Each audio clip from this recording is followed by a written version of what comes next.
My name is Roman Djindjiashvili, and this is the lecture about how to play against wings gambit in Sicilian for black.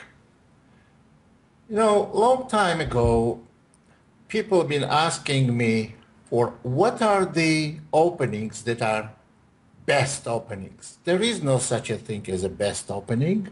If there were best openings, then people wouldn't play any other openings. I said, but there are some bad openings. Bad openings for white and bad openings for black. If someone asked me what would be the worst opening for white, I would, without hesitation, say it would be wing gambit in Sicilian. E4, C5, B4. Nevertheless, we got multiple requests how to play against certain unusual variations of Sicilian where white departs from modern theory in a very early stage, and wing gambit was on that list. Let me tell you something. If I will start giving you variations that are okay for black to play, this lecture is going to take few hours, because almost any legal move you can make is good for black. That's how bad this opening is. The most common and probably the best move is C takes B, and it looks like the problem of this wing gambit for white is they can get activity of the pieces, no doubt about it, but the same activity they could get without sacrificing the pawn. Why would you want to give up a pawn? Well, if it's some personal vendetta against pawns that you don't like your pawns, you want to give them away, then you should pick up some other game than chess, because then you're going to have no pawns. If you don't play chess, you will not have this problem. But nevertheless, let's get back to this position. There are two moves, A3, which is the most popular. If you can say popular, nothing is popular about wings gambit, and D4. Well, A3 is the move you can see most often. According to theory and according to popularity, the best move is D5. Well, I don't really agree with that, but at the same time, I admit that D5 is a good move, pretty good move. Well, if E takes D, Queen takes D5, now in one game in US Championship, game lasted 5 moves. White took on B4, and after Queen E5 check, White resigned because they lose the rook on A1. But move supposed to be played knight F3. This happened already once. E5, and black definitely has a big advantage. On AB, simply bishop takes B4, and black develops without any problem. One attempt is C4. It's also pointless because Queen E6, and I saw the game where white lost quickly after bishop D3. Bishop D3 was played, and after E4, of course they saw E4 coming, and they castled, but after Queen F6, they have only 2 pieces, I think, 2 or 3 pieces that are not hanging. Everything else does hang. So this is a terrible outcome as well. Well, my personal most favorite is variation on A3 that is played by a good friend of mine, and we work together on certain parts of theory development, Larry Kaufman, Grandmaster Kaufman, and my favorite and Larry's favorite is E5 in this position. Let me bring you a couple of games to your attention. After e5, knight f3. This was one game played against Larry, actually. Knight c6, a takes b, bishop takes b4, c3, bishop e7,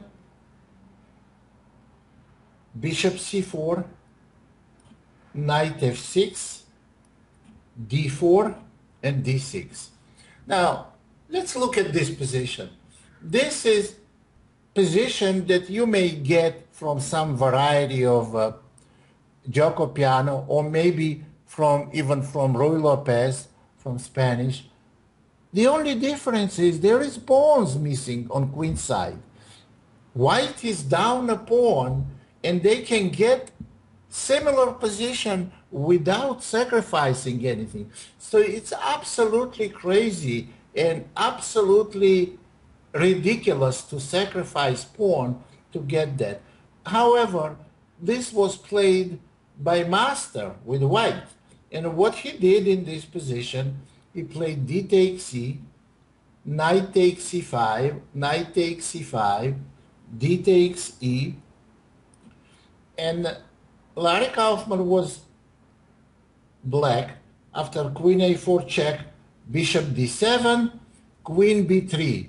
There is a great success for white. They are attacking two pawns, and they will get one pawn back, and now they didn't lose any material. All they have is just totally lost position. So this is like hitting yourself with a hammer on your leg, on your ankle, and sometimes getting great satisfaction by missing.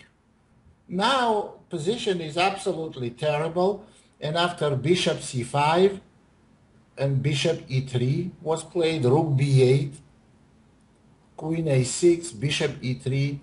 Now white is way behind in development, has multiple weaknesses, and absolutely hopeless position. After knight g4 they lost very quickly, by the way. This is one outcome after e5 move. Let me show you second one. After e4 c5, there was second game. Opponent played differently after e5. Opponent played differently. Result of the opening was not different. It was the same. After e5 ab, knight f6. Pawn is not going anywhere because two pawns are hanging. Bishop c4. Bishop takes b4. Knight f3. Now, very good decision. Knight takes e4, queen e2, d5, bishop b5 check. Knight c6 would have been okay. Larry decided to play knight d7, which is also good. Knight takes c5, castling. Knight takes d7, bishop takes d7, and let's assess position. Again, great success for white. They got their pawn back, but they are way behind in development. They have no plan, and absolutely, well, if it's not lost, but it's an awful position.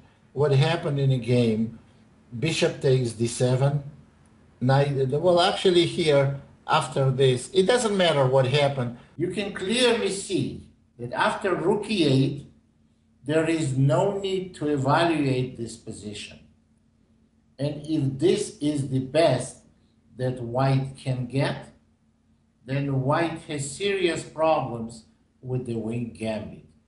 If you like to play wing's gambit, you have reassess a few things. First of all, why would you want to play that? What do you get out of it? Is there anything, is there any strategy that you're pursuing to achieve and you believe it's successful? After reassessing it, if you think that there is a point of playing it, then I would say you should reassess where you should play chess or not. And if you came to conclusion that it is good, and that's why you want to continue playing chess, then you should see a psychiatrist, because this is totally ridiculous. In a given position, you are down a pawn, behind in development, and that's the best you can get.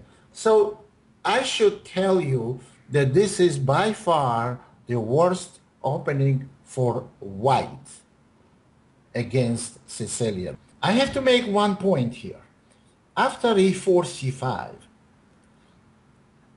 I played sometimes when I wanted to get super sharp position, I played a little different variety of Wing's Gambit. I played it for how long?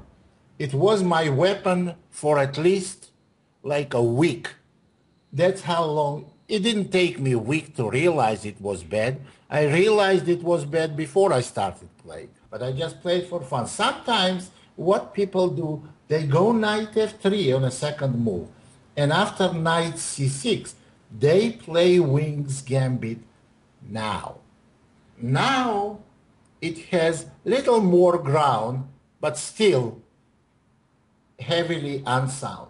Pawn takes b4. Well, I don't want to take with a knight because d4 will still, it will actually get almost to this, not almost exactly to the same position. And I tell you, remember this position, we're going to get to this with different move order. C takes b. We're going to get identical position. Now d4. Well, there it makes little more sense because white wants to go d5 and get advantage in its center. Black plays d5, ed, queen takes d5. And now after c4, when black takes en passant, we get identical position. This is very close to c3 Sicilian, where white simply a pawn down. And why they sacrificed pawn, nobody knows. Well, after queen a5, there are two moves, bishop d2 and d5. d5 was played several times in a tournament games, and black shouldn't take the knight on c3, because after bishop d2, they falling behind in development a lot. They're going to have two extra pawns. Position is still maybe defendable, but you don't want to be that far behind in development. This is not a good idea. So what you should do, you don't need two extra pawns, you need one. Here is very powerful move, e6. Attacking the pawn that attacks your knight. And now if white takes on c6, after bishop b4, black has very, very big advantage. So they're going to take on c3, and white will have no advantage in development. There's going to be pawn down with absolute zero compensation. Taking knight is not a good idea. White has no compensation at all. Bishop b5, bishop d6, and on knight d4. This is approximate variation analysis with knight g7, and on knight takes d5, attacking the queen, simply queen d8. All these active pieces, knight on d5, knight on d4, they have to go back or get exchanged. After which all you have is a deficit in account of pawns. So absolutely no compensation. Well, what should white do in this position after queen a5? The best move is bishop d2. And now I want to show you what is going to happen if white plays best. In other words, what white should be looking forward to. e6, bishop d3, knight f6, castle, bishop e7. As you see, black has no problem castling. Knight e4, queen d8. knight f6, bishop f6, bishop c3, castle. We made best moves for white. This best moves because I was using multiple engines here to come to this position. What do we have? We have very typical position with isolated pawn for white on d4, which normally evaluated is approximately equal, except white is down big healthy pawn on b file. So that changes evaluation from equal to absolutely lost on a big scale. So now I'm asking you counter question. Why would anyone want to play Wing's Gambit? There is absolutely no future. It's bad opening, losing material, and absolutely nothing to look forward to. But there is one thing you should be looking forward to playing opponent that likes Wing's Gambit. So this is absolutely unreasonable, unplayable, unsound. Number one on my list of worst openings for white.